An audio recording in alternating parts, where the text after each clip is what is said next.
Hello बच्चों, let's read the question. The question says assume that the displacement of air is proportional to the pressure difference created by a sound wave. Displacement s further depends on the speed of sound, density of air and the frequency. If pressure difference is equal to 10 is approximately equal to 10 pascals, speed is equal to 300 meter per second, density 1 kilogram per meter cube, frequency 1000 hertz, then s will be of the order of. Okay, आइए solve करते हैं इसको. Start करते हैं अपने की concept से. इसका की कॉन्सेप्ट जो है वो क्या होगा, हमारा जो डिस्प्लेसमेंट जो है that will be equal to जिसको हम एस से रिप्रेजेंट करते हैं वो किसके बराबर आ जाएगा, वो जाएगा बराबर pressure difference divided by density into velocity into frequency. Okay, we are going to use this equation.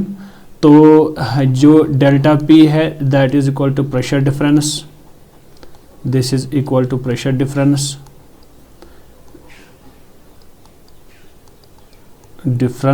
And that is given in the question. वो किसके बराबर है, 10 पास्कल्स के बराबर है वो.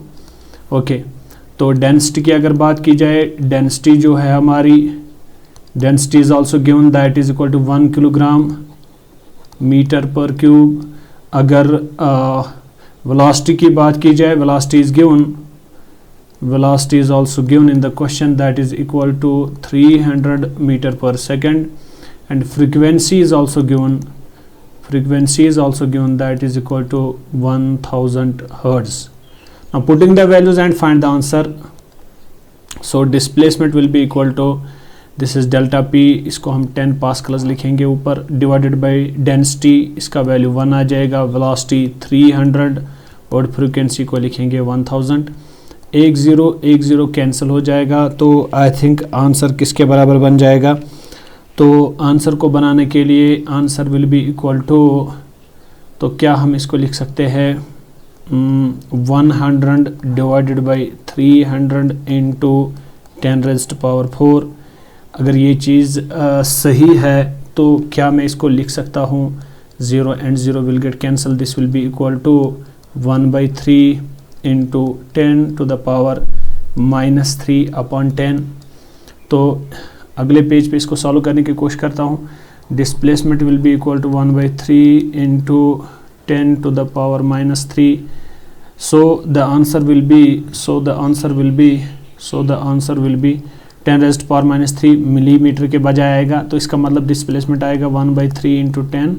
फिलहाल हमारा मिलीमीटर आ चुका है. तो इस 1 को डिवाइड करेंगे 3 से. अगर हम देखेंगे कि 1 divided by 3 this will be equal to 0.03309, तो यहाँ पे 1 बचेगा. I mean the answer will be 0.3/10.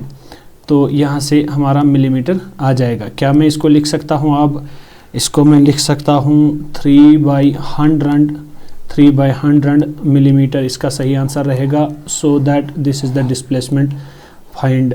तो इसका मतलब ये हुआ कि जो डिस्प्लेसमेंट हमने निकाला दैट इज 3/100 मिलीमीटर. आइए ऑप्शंस पे जाते हैं. 10 नहीं है, 1 नहीं है, 1/10 नहीं है, 3/100 millimetre is the correct option of this question. Thank you.